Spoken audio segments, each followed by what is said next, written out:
I'm Jake Bruton and welcome back to What Should I Use? And today I want to talk to you about a concept that quite a few builders are seemingly having a hard time with. It's not as bad as it used to be, and I get lots of questions about, and I want to talk to you about it from the most simplistic task or standpoint that I do kind of with my clients to start out with, and it's air leakage.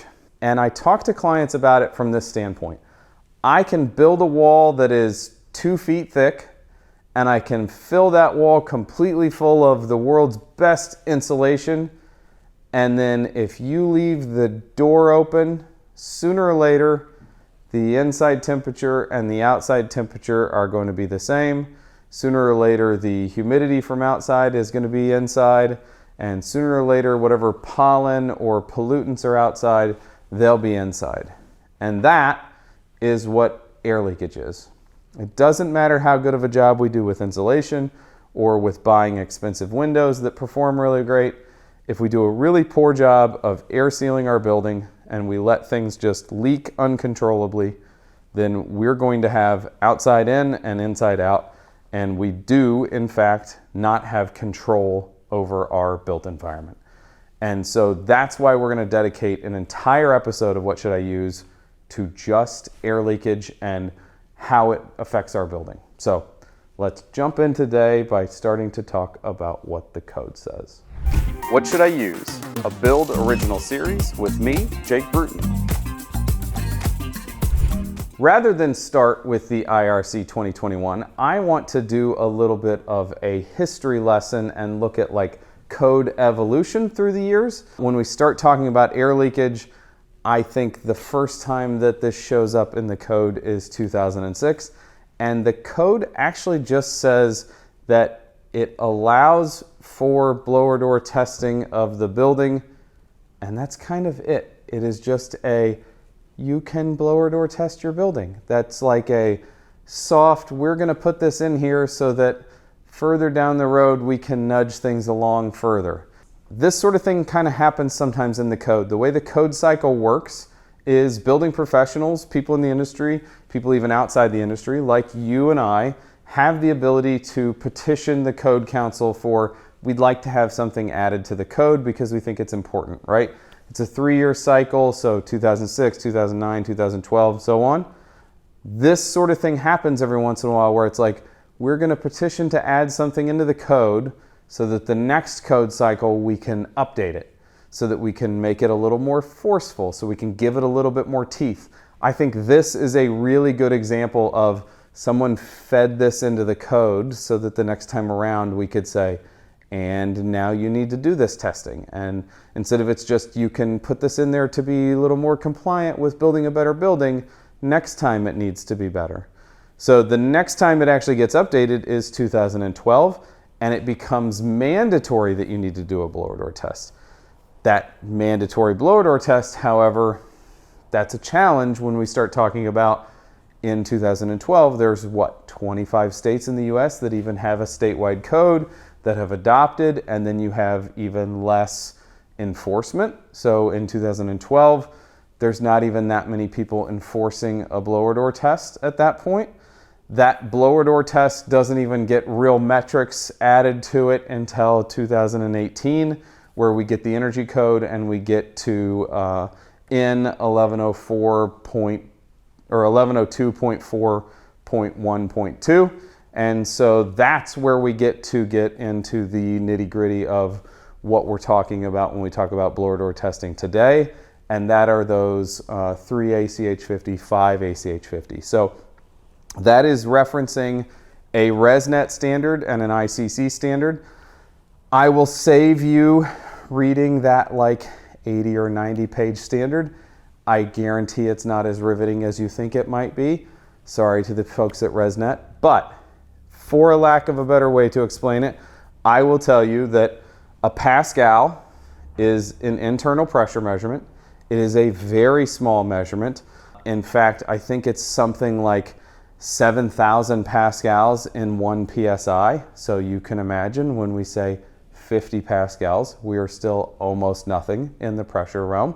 So we are going to equalize across all tests. So we all have to test to 50 pascals of pressure. We are going to internal pressurize the house to 50 pascals of pressure or depressurize the house to 50 pascals of pressure. We do it both ways so that we get an average because our building operates differently under positive or negative pressure. So we do both. And then at that 50 pascals of pressure, your home cannot exchange all of its air more than 3 times per hour or 5 times per hour, depending on your climate zone. So that's the ACH 50. So that's air exchanges per hour at 50 pascals of pressure. So in climate zones 1 and 2, the very far south, you have the ability in 2018 even to be a 5 ACH 50 metric, meaning when I pressurize my house to that arbitrary test metric of 50 pascals of pressure, all of that air inside the building, if I were to run the fan for an hour, could exchange with outside air 5 times. Now, you don't run the fan for an hour. It extrapolates the math and says, oh, well, it ran for a minute and it exchanged this much air, and we know the volume of the building is this much, so then we just do the math and we multiply it by 60 to get this is what it would do in an hour. So it shows that when you pressurize to this much, it is leaking this much versus the volume. Now, once we move a little further north, climate zone 3 and north,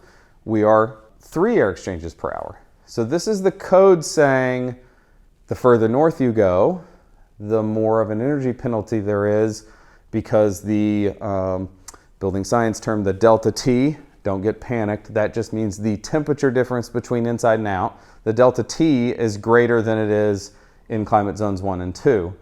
Now, I think this is a misguided metric. I understand why the code recognizes this, and I understand why the code says this in 2018. There is a smaller temperature difference between, say, Houston, Texas, and indoor conditioned space, and say, Minnesota winter and an indoor conditioned space. However, you're both conditioning the indoors and you don't want the outdoors inside. So I think we can make an argument that the 3 and 5 are still kind of silly in the grand scheme of things. We should be trying to control as much air as we possibly can rather than just shooting for that 5 or that 3. So in 2018, that's where we are. In 2021, we get another update and we have a prescriptive path versus a performance path.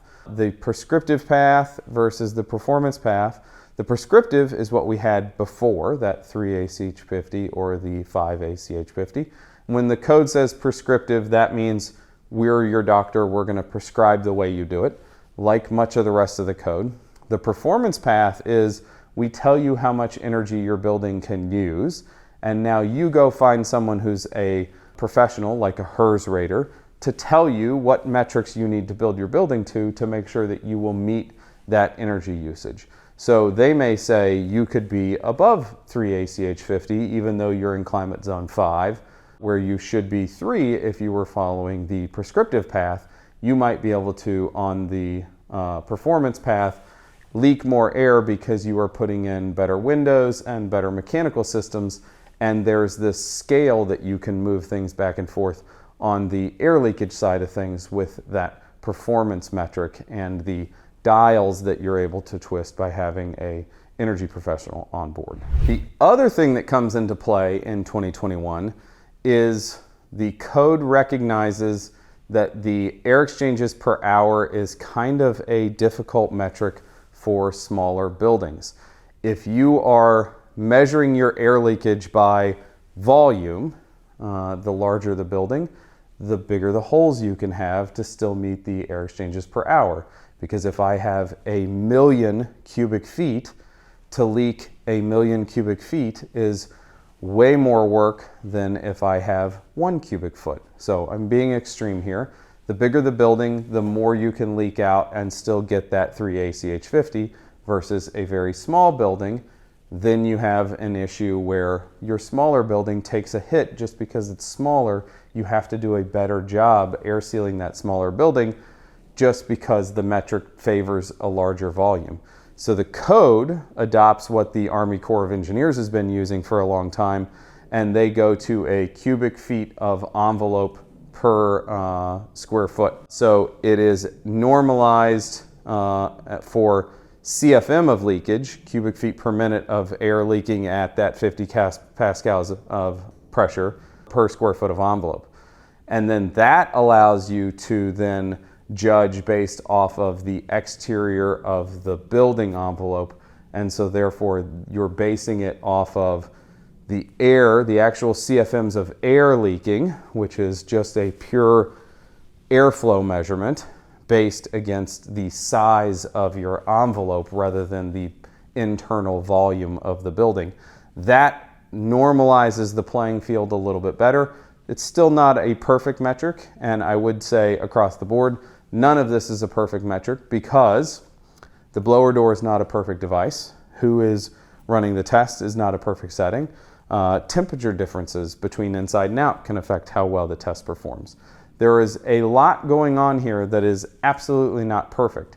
This is not a very fine tool here. This is a sledgehammer sort of a tool for measuring building performance.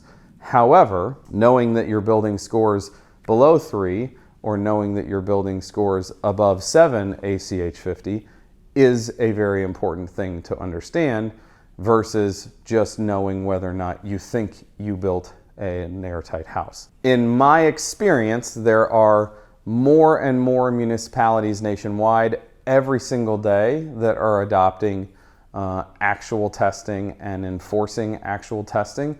More and more municipalities that we build in here in the Columbia market or in our Kansas City market or the Kansas City metro area are actually enforcing the blower door testing at this point.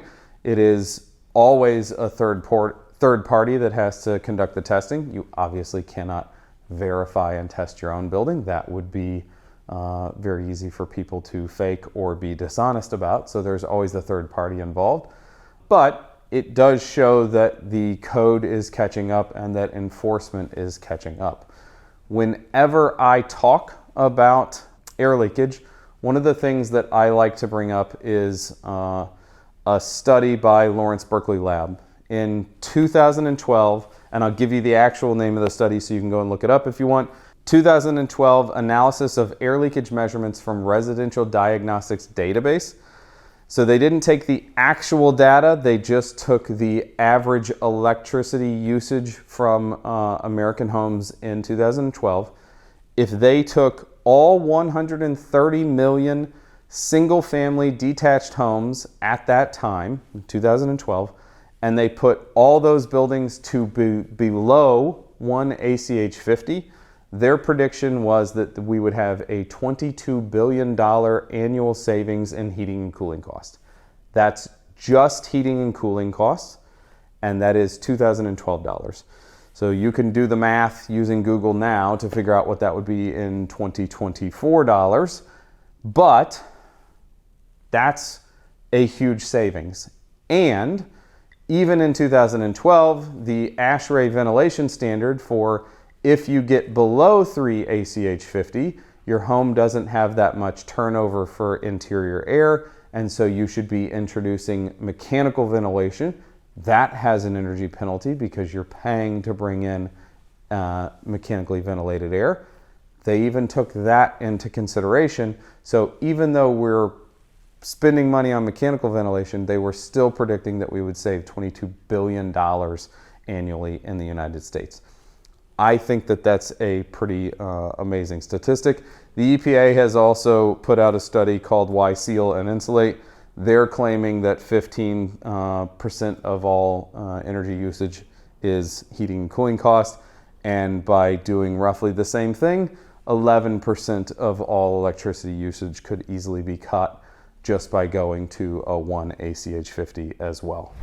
So I mentioned in the very beginning that we're not just talking about comfort, we're also talking kind of about health. If we have better control over the indoor environment, meaning I know what's in here and I can keep what's in here and filter what's in here, I can tell you that as a client or as a homeowner that I have filtered out things like PM10, which is particulate matter smaller than 10 microns. That's normally like dust or pollen or mold. I can filter for PM 2.5. That's particulate matter smaller than 2.5 microns.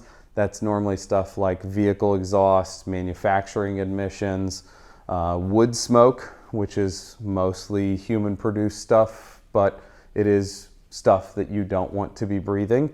And we can filter out stuff like smog and ozone if we have control over what's in here. They're all things that would happen outside. We don't have any control over the outside. And if we leave that door open, preferably leave that door open, it just is coming and going in the building uncontrolled. So now that we know that we have better control, that we can filter things out, and we know what the code says, what I'd like to do next is introduce you to a special guest and actually run a blower door test. This building is one that my firm is building. We're not completely done. We'll still be able to get a number, and we'll talk about what that number means. And then we'll talk about some of the things that we've done here that are easy to execute, that are simple, and that our carpenters know to do. And we'll talk about why you should be talking with your clients about these things and doing these things as well. So let me introduce you to our special guest.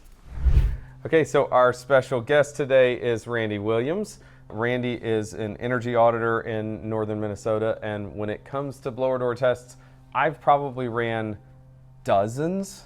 I'm guessing Randy is probably closing in on the hundreds maybe at this point. Probably, more than me. Probably close to 1,000. Okay, close to 1,000. I think that makes Randy more of an expert on this red door of truth than I am. And so Randy, I thought it would be great to have you here so that we could do a blower door test on this building so that we have the knowledge about what's going on here, even though we're not done with the envelope, but also so that you could just walk us through like, what are the steps to get to the point where we're ready to put this thing in the opening, okay, and then what happens once we turn it on? And so we've already talked about like the code and what it means, the results will mean. Okay. So like, what measurements have we taken and what prep work have we done to the building today? Okay. So the first thing we want to do is close all our exterior windows, exterior doors. Typically I lock the doors just so you don't have somebody popping in, because that will really mess with the fan. We want to, if you have any interior doors, and of course we don't have any, but if you do, you want to open all those up. We want to communicate with the whole space, all the conditioned spaces. Yep. We want to make sure all our any fossil fuel or gas burning appliances are off. Yep. We don't want you don't want anything drafting back into the building and causing us to all fall asleep. Exactly. And then we'll typically calculate our volume, right? Mm-hmm. We'll set the door up, and then it's just a matter of setting the gauge up to be able to operate the test. Okay, so the ResNet standard that all of this is based off of says the building volume should be calculated to the air barrier. And so today when you got here and you started to make calculations, you said, where do you want me to calculate it to? Yep. And I said, we actually calculate to the back side of our zip R. Mm-hmm. And I said that because we calculate all of our buildings exactly the same, so that they'll all be measured against each other, so that we can compare our buildings against our buildings. Good idea. It's absolutely like that difference of if you calculated to the backside of the zip instead of the zip R, if it moved out 2 inches across the whole building, yes, it does make it bigger, or it makes it smaller. So if we measure all of them in the exact same way, and we measure that air barrier in the same way, then we can measure them against each other, and that gives us the metrics so that we gain our understanding against our buildings. Because that's all we're really worried about. We're trying to inform ourselves. I really don't care about anybody else's building. All I care about is the building we're building for our clients. So now we have our volume and our envelope square footage, right?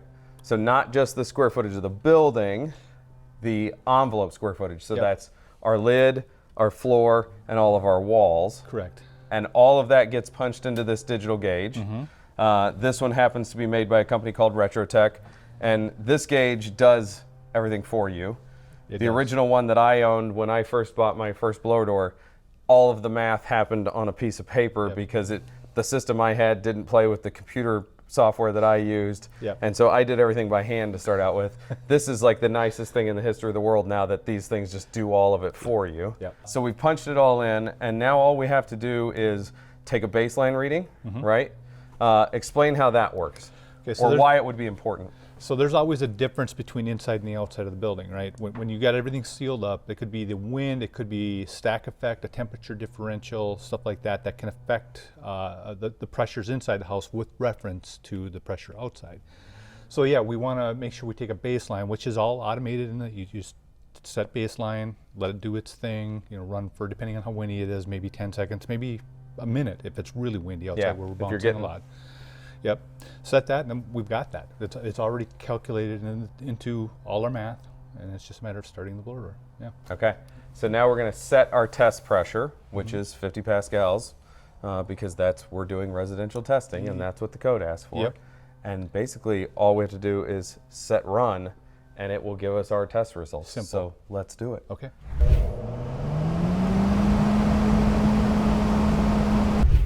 Okay, so that's it. It's a minute or less. The fan ran for 30 seconds. One of the things that you'll notice is that the fan never actually says minus 50.0. It's always fluctuating a little bit. Yep. It's just trying to reach that pressure, but it always is overcompensating one way or the other. It's not a super specific thing. Yep, it's the wind. It's the wind, factoring in. Or us stepping in front of it, or whatever. Yep. And so we got what, Randy? We got a 1.3 ACH 50 in a mid-build test. That's really good. Yeah, and so this build is elevated from here that direction. None of the sheathing is on the bottom of this. We've just taped our subfloor so that we could do this testing. We have a bunch of penetration still to seal. The project manager will be really happy with that. But that tells us enough about this building that we've made some good progress. We're at a good point here. Once we finish insulating underneath this elevated section and we can put that on, we'll actually test again, but at least we know that we've done a really good job with this part of the house. Yeah. And so this is not a certifying test. No. This isn't something that we could turn over to our municipality and say, look, we're better than the code 3 ACH 50, but it does tell us that we're down the right path and that we're probably fine to go ahead and drywall after we finish insulation and not be panicked and worried. So now I want to take you guys for a very quick walk around and just kind of talk about a couple of the things that we've done air sealing wise that I think are key to the success of that 1.3, which a lot of builders might say is a success in itself, and we're not even done yet. So let's do that now. Okay, now that we are outside, I think it's important that we have a quick discussion of a couple things before we talk actual practices. The first is everything that I'm going to show you is just the way that my firm, Aero Building, does it. It's not necessarily the way that your firm needs to do it or that your builder needs to do it. It's just what works for us. Take what I say and apply it in theory for what works for your carpenters, for the materials available in your market. And if you can get the things that we do or that we can get our hands on, great. If not, find a way that works for your team. And second, the thing that you need to remember through all of this is continuity. If your air barrier is discontinuous, if it is not one piece all the way through, there's no way that it is going to control air. So remember that metaphor I used at the beginning of leaving the door open or leaving the window open. Those cracks are discontinuous. So those will be the problem. So let's talk about what you see behind me and what you see on a lot of our homes. You see zip sheathing and zip tape. That allows us to put a large part of our air control layer, that green zip panel, up in 4x8, 4x9, or 4-foot by 10-foot sheets, and then just have to detail around the perimeter.